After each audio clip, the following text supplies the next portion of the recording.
Da quasi 50 anni l'azienda Ferrari BK produce manufatti esclusivi per pavimentazioni esterne e murature.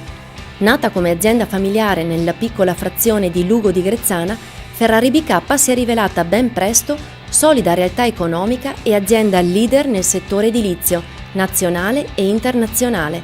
Non fa eccezione l'ottima annata 2016, come conferma l'amministratore Ivano Ferrari. Il 2016 si è chiuso in modo positivo, abbiamo aumentato il fatturato grazie a dei nuovi prodotti, alle nuove iniziative che abbiamo preso in considerazione nell'ultimo periodo. Una società giunta alla seconda generazione che sfrutta le conoscenze tramandate dai fondatori come stimolo per migliorarsi in continuazione e lavorare costantemente alla ricerca della novità. Noi come seconda generazione stiamo utilizzando quello che abbiamo imparato dai nostri genitori e soprattutto portiamo delle novità e siamo infatti una delle aziende più innovative nel nostro settore. Parola d'ordine: innovazione, ma al tempo stesso moltissima attenzione alla salvaguardia dell'ambiente. Il mercato dell'edilizia sta cambiando, è cambiato, è ancora molto difficile.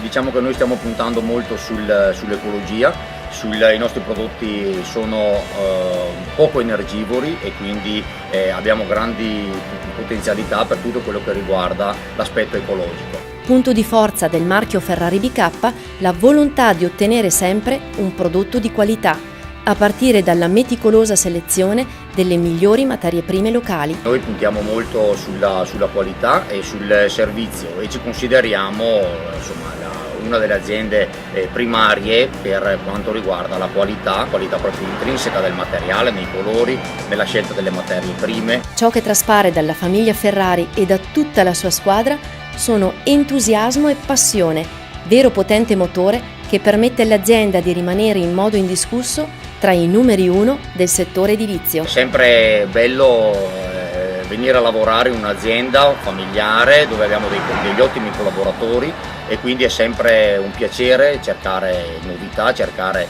nuove soluzioni anche per il nostro ambiente, perché vogliamo degli ambienti sempre più belli, sempre più ecologici, se possiamo dire, e quindi è sempre una sfida che si rinnova di giorno in giorno.